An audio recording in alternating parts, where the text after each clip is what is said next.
My liberated one, there is something I have been watching over you, and I want to describe it carefully so that you understand what has actually been happening in the unseen spaces around your life. Not as a report delivered from a distance, not as a summary handed to you without texture or detail, but as the full account of someone who has been present in every single room you have walked into, every hallway you have passed through, every middle-of-the-night moment when something tried to attach itself to you and follow you home. I have been watching, and what I have seen has not frightened me. It has not shaken my confidence in the path I laid out for your life before your first breath ever touched the air. What has been aimed at you has not landed the way its senders intended. What was spoken against you was never authorized to keep you down. That is the sentence I want to plant at the beginning of everything I am going to tell you today. It is not a comfort offered to soften the edges of reality. It is the actual reality stated plainly. What was spoken against you was never authorized to keep you down. The words meant to define your limits, the patterns meant to repeat in your bloodline, the forces that believed they had already secured your defeat. None of them knew what they were up against when they reached for you.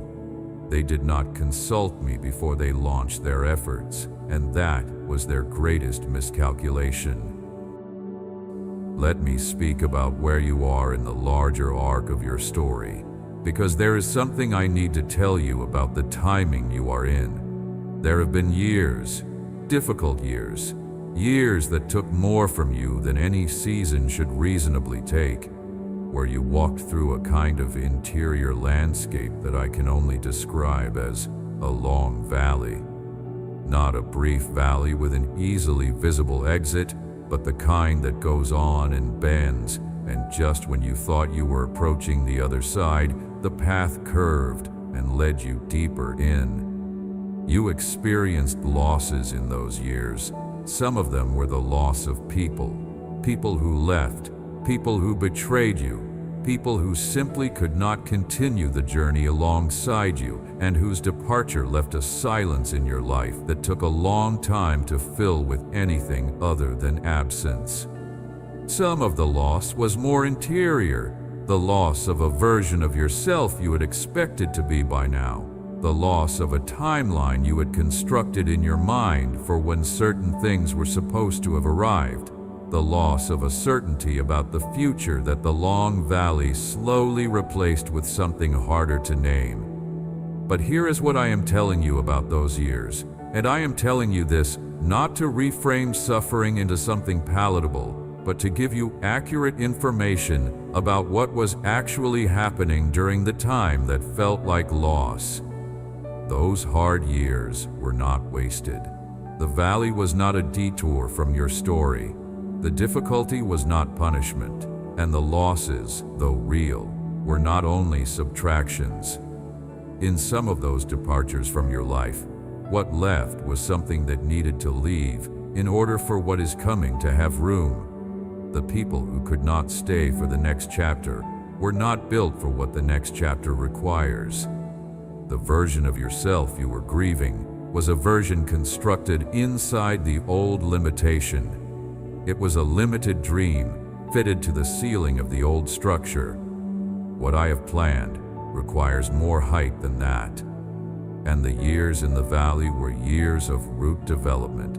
The root system of a tree grows most in seasons of difficulty, not in seasons of comfortable abundance. What is going to stand in the life I am building for you needs deep roots, and the roots you have grown through the hard years are going to hold what the next season brings without being overwhelmed by the weight of it.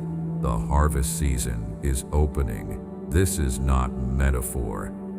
The hard years of sowing in difficulty, of maintaining faith when the evidence was not cooperating with the faith, of choosing to keep going when the easier and more logical choice would have been to stop. Those years produced something. The seeds went into the ground in seasons that did not feel like planting seasons. They went in through tears, through obedience that cost something, through the quiet faithfulness of someone who kept coming back, even when the coming back was hard.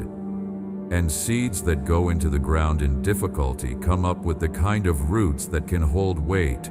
The harvest that is beginning to open in your life is not a small harvest. It is not measured in proportion to how easy the sowing was. It is measured in proportion to how much faith it required. And the faith you have exercised in the long years has produced something whose full measure you have not yet seen. Stand up straight. I say that not as a demand, but as an invitation to align your interior posture with the reality being established around you. You have been bending under the weight of what the old structure placed on your shoulders.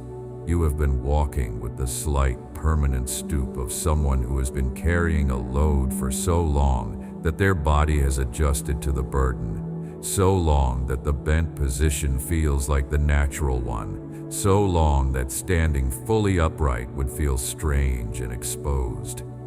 But the load is being lifted, the structure pressing down is being demolished, and a person who is no longer carrying a structural load on their shoulders should stand at their full height, not as performance, not to project confidence before you feel it, but because alignment matters. The interior posture of someone who is walking in the reality of my protection is not the posture of someone still crouching under what was never authorized to be placed on them. Begin to practice the posture of freedom. Begin to carry yourself like someone whose foundation is being rebuilt by the one who built it right the first time before the trespassers arrived. Pray. This is not a religious obligation I am handing you. This is a structural resource I am pointing you toward, something that actually participates in the demolition and the rebuilding I am describing.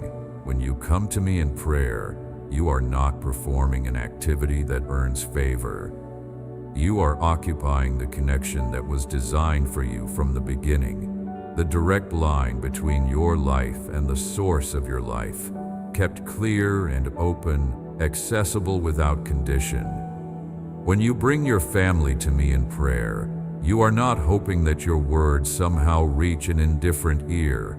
You are delivering what belongs on my desk directly to my desk because you have full access to the place where decisions about your family's future are made. I have told you that your prayers for the people you love are important and real, and they arrive at a place where they can be acted upon. I mean that.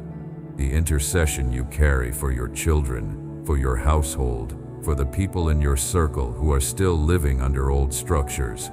That intercession has more weight than you understand. You are not ineffective in your prayers. You are not wasting words into silence. You are a carrier of something that changes things when it is brought into my presence, and I receive everything you bring.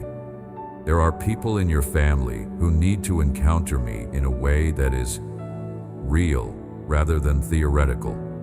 People who have heard the ideas, who know the general outline of what faith is supposed to be, but who have not yet had the personal and interior experience that makes the ideas become a living reality.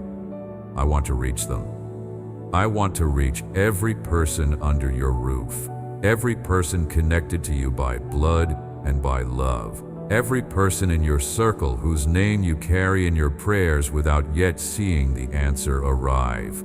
I am working in ways you cannot see in the lives of people you are praying for. I am preparing encounters, preparing circumstances that will open interior doors that have been closed for years, preparing moments of recognition in which people who thought they had nothing to receive from me will suddenly understand what they have been missing. Do not stop praying for them. Do not let the length of the wait tell you that the wait will be permanent. I know the timing. I know what each person needs and what moment is the right moment for the work in them to break through. Trust me with the people you love. You are not the only one who wants them free. Your identity is being clarified in this season. and I want you to understand what I mean by that. Not the identity that was assembled for you by the history of your family line, not the self-understanding you developed in response to years of living inside the old construction, but the identity that was true before any of that began to press against you. The person you were before the world had the chance to layer its definitions over who you actually are. That original self is not lost. The construction of limitation covered it the way sediment covers something at the bottom of a river. The thing underneath is still there, unchanged, still the thing it has always been, but requiring the clearing of what settled over it before it becomes fully visible again. That is what I am doing. Clearing the sediment. Not creating something new from nothing, but restoring what was always true to its visible condition. You are not becoming someone you have never been. You are returning to the person you were made to be, with the added depth of everything you have survived and the added strength of roots grown in difficult ground. Do not be afraid of the clarity that comes with this. Some people, when the sediment clears and they begin to see themselves with less distortion, experience a disorientation rather than a liberation, because the person they see is different from the person they managed inside the old construction. The one emerging is larger. The one emerging has a different relationship to what other people think and say. The one emerging does not carry the same need for approval from sources whose approval was always conditional and whose withholding of it was used to maintain the old structure. That disorientation is temporary. The truer version of you is more stable, not less. The truer version of you has better footing. Let the clarity come. Let it reorient your understanding of what you are capable of, what you deserve to receive, how you should be treated, and what purposes are actually available to you once the false ceiling is gone. Something is about to shift in how you experience provision. The ceiling over what your family has been permitted to receive, the one that broke just as things were building toward real stability, the one that sent you back to the beginning more times than you can easily count. That ceiling is part of the structure being demolished. I am not promising you luxury for the sake of material abundance. I am promising you the removal of the obstruction that kept the genuine provision I designed for your life from reaching you in full. There is a supply with your name on it that has never been dependent on your performance, never been calibrated to your mistakes, never been allocated based on the limitations the old structure imposed on what you were supposed to be able to receive. It was designated for you before the obstruction was built. The obstruction delayed its arrival. The obstruction is coming down, and what has been waiting on the other side of it will begin to come through. Walk in what I have said. Not when everything is resolved, not when the evidence is so clear that faith is no longer needed. Walk now, in the middle of the transition, with the demolition still audibly underway around you and the new structure not yet fully visible. That is the walk I am asking of you, not the walk of someone who has seen everything and understood everything and been given every answer, but the walk of someone who knows me well enough to trust that what I have spoken is what is real, even when the circumstances around them are still catching up to the declaration. I have a record you can consult on this. I have never abandoned anyone who trusted me in the middle of being rebuilt. Not one person who held on while the old structure came down and the new foundation was being laid has ever been left standing in the rubble of what I demolished. The new thing always rises. The promised thing always arrives. The restoration always comes to completion. The pattern of my faithfulness is unblemished, and you are not an exception to it. Let me take you somewhere before we close this conversation. Somewhere I want you to be able to see, because it matters for how you walk forward from here.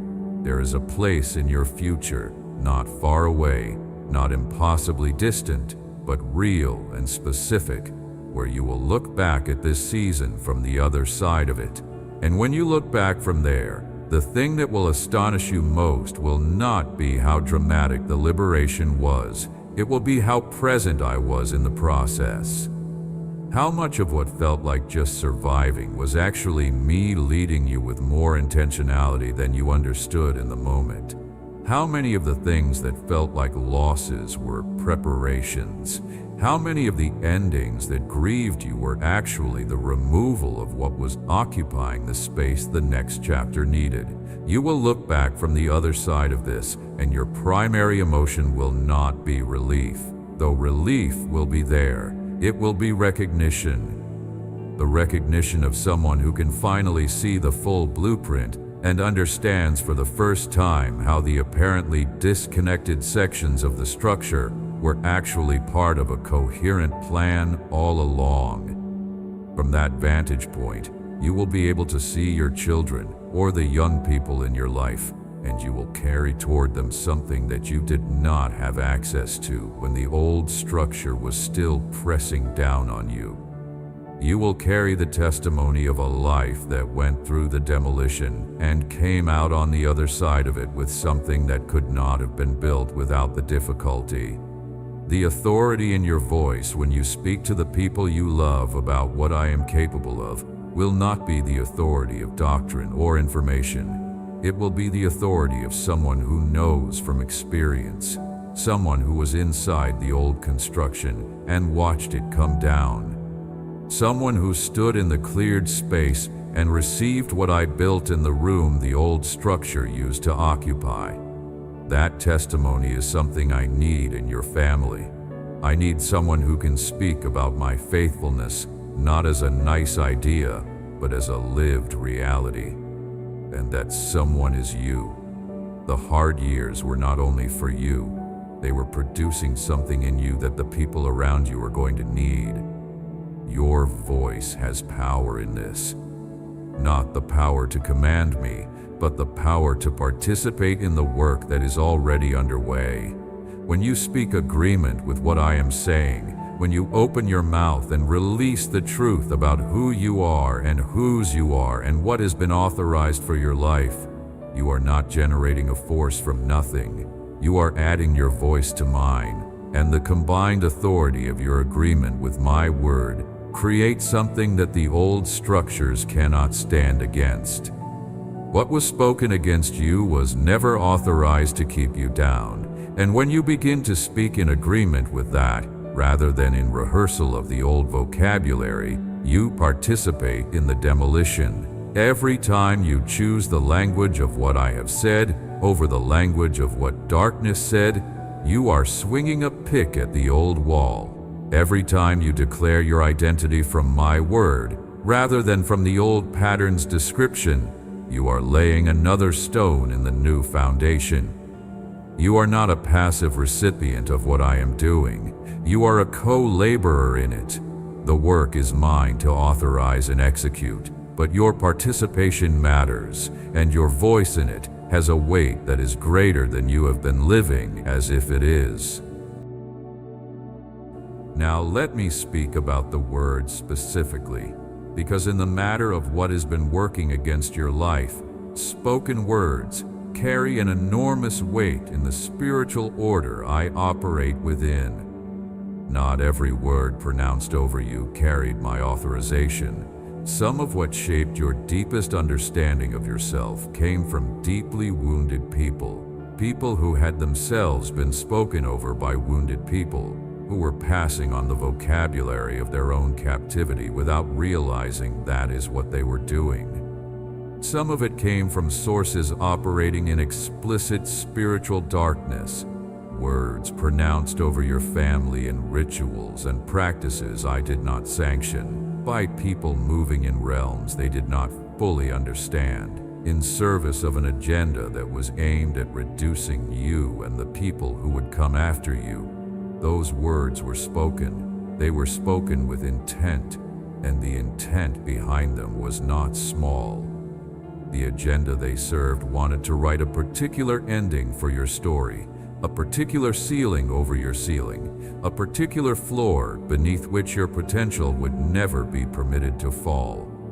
But here is the counter-authority I hold over every one of those words, and I want you to understand this with the clarity of someone receiving not just comfort, but actual truth about how things work. I spoke first. Before any voice other than mine opened itself to declare something over your life, I had already spoken the original and authoritative declaration. I spoke it in the moment I formed you, in the silence before the world had any knowledge of you, in the eternal place where every true thing about a person is written before time touches them. The words I spoke about you in that first moment are the only words that carry actual jurisdiction over your destination. Everything else, every curse, every limitation pronounced in darkness, every word of dismissal or diminishment or defeat spoken over your life by human or spiritual sources arrived after my word was already in place. And nothing that arrives after the original can overwrite it. The original stands. Sorcery has no authority that supersedes mine. Witchcraft is noise in the presence of my silence. Curses pronounced in darkness dissolve at the boundary of the light I have placed around everyone who belongs to me. They arrive at that boundary and they stop. They do not pass. Because the sentence that darkness wrote in the margins of your story has no legal standing in any court that matters. I am the judge. I wrote the original law, and what was spoken against you was never authorized to keep you down. I need to go deeper into something here because the fullness of what I am saying requires it. Some of what has been working against your life is not from outside your family line. Some of the most consequential construction was done inside your own history, across generations, in patterns that moved from one generation to the next, the way a wound passes if it is never addressed and never healed. Patterns of broken trust that taught each new generation of your family that the people closest to you are the ones most likely to hurt you. Patterns around financial provision that seem to hit a ceiling repeatedly to bring a family to a certain level of stability and then pull everything back as though there were a law operating in your bloodline that said this much and no more. Patterns of addiction, of emotional unavailability, of cycles that everyone inside them could identify and lament, but no one seemed to be able to exit. Because the force maintaining them was not merely psychological or behavioral, but spiritual in origin, maintained by agreements made long ago that had never been properly canceled. You have seen these patterns. You have navigated around them, or been caught inside them, or watched the people you love be shaped by them. And somewhere in your understanding of your own life, you may have come to an uneasy peace with the idea that certain patterns simply run in your family, that this is the shape of things for people with your history. But I want to be direct with you about something. Patterns are not prophecy. A thing that is repeated for many generations is evidence of unaddressed spiritual construction, not evidence of an unalterable destiny. It simply means the work of demolition has not yet been done. And I am doing the work. The walls in your bloodline are coming down. Every agreement made across the generations of your family that opened doors to oppression, to limitation, to cycles of defeat that were designed to outlast any individual member of your family. I am closing those doors. Not because you have perfectly understood every spiritual dynamic at work or navigated every principle of faith without error, because I chose you. Before this pattern had the chance to reproduce itself one more time in your generation and in the generation after yours, I stepped into the line of it. I set my hand against the machinery of its repetition. The machinery is now breaking down under the weight of what I am bringing against it. The cycle is not going to complete itself again. The pattern is not going to hand you the same ending it handed the ones before you. Because the one who makes those determinations has made a different determination. Let me speak to the ones who are tired. Because some of you have been carrying this for a very long time, and the weight of carrying it while also maintaining the daily work of your life has produced a specific kind of exhaustion that goes deeper than physical tiredness. It is the weariness of someone who has been holding something heavy in a posture that was never designed to be permanent, who has been saying just a little longer for a period that turned out to be much longer than a little. I see that tiredness in you. Every part of it. The part that shows in your face in the quiet moments when you are not performing strength for anyone. The part that is reflected in the effort it takes to generate hope on the days when hope does not come easily. The part that is started quietly in your most honest interior moments to wonder whether the fighting has been worth it and whether it will ever be over. Bring that tiredness to me, not as a confession of weakness, because it is not weakness. Tiredness after a long battle is not weakness, it is honest, and I receive the honest version of you with everything intact. You do not need to present yourself as more full of faith than you are. You do not need to hold your exhaustion behind you so that only the stronger looking parts of you are visible to me. I see the full picture. I have always seen the full picture. And the full picture of what you have carried includes the weight of the old construction pressing against you year after year, and the exhaustion of navigating your actual life while that weight was present, and the grief of the things that did not arrive on the timelines you needed them to arrive on. None of that disqualifies you from what I am bringing. In fact, the most honest I can be with you about this is to say that the ones who are most tired are often the ones whose breakthrough arrives with the most capacity to receive it in full, because they have been emptied enough to be filled without holding something else in the way. You are not too tired to receive what I have for you. Exhaustion in my hands is not an obstacle to liberation. It is sometimes the exact condition in which a person is finally willing to let something be carried by someone else, to stop white-knuckling the weight and simply open their hands. And that is all I have ever asked. Not perfect strength, not pristine faith without a single thread of doubt running through it, just the open hand, the willingness to receive what has always been prepared for you. The families who receive this truth will be different families. The households that open their doors to what I am declaring here will find that the old structures do not have the same grip on the shared life inside them.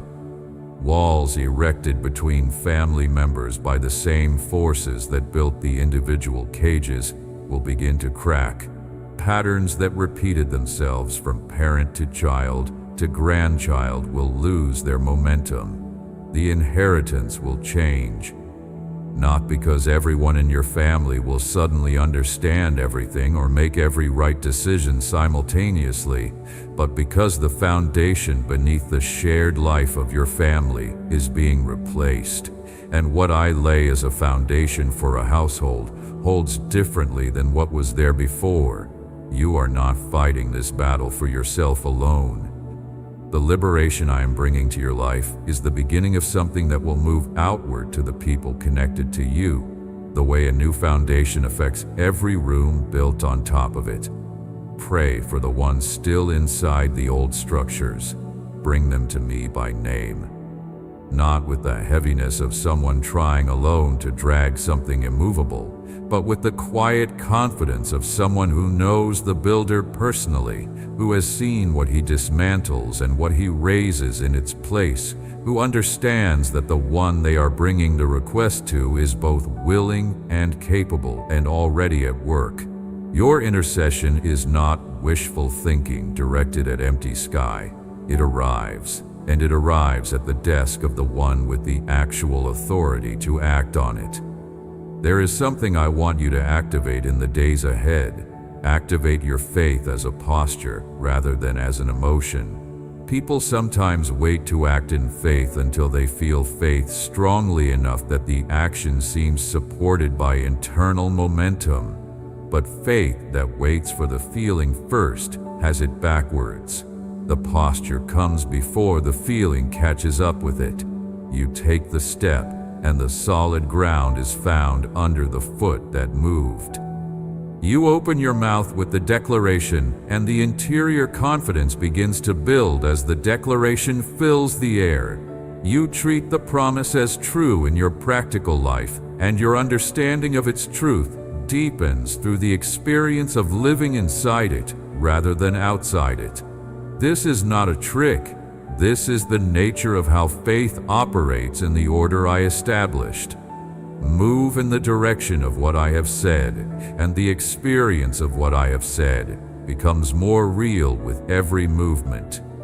Stand still, waiting to feel it completely before moving, and the feeling is slower to come because it is built in part by the movement. Begin to move. The courage to take the first step is itself a form of faith, and I honor it. The weapons that have been formed against your life will fail. Every single organized effort against your peace, your health, your family, your finances, your sense of direction and purpose, your capacity to hold on to what I have given you, every one of them is formed against something I am actively protecting, and what I protect with the authority of my name and the weight of my commitment to you does not fall to weapons that operate in a lower order of power. No weapon formed against you will ultimately succeed.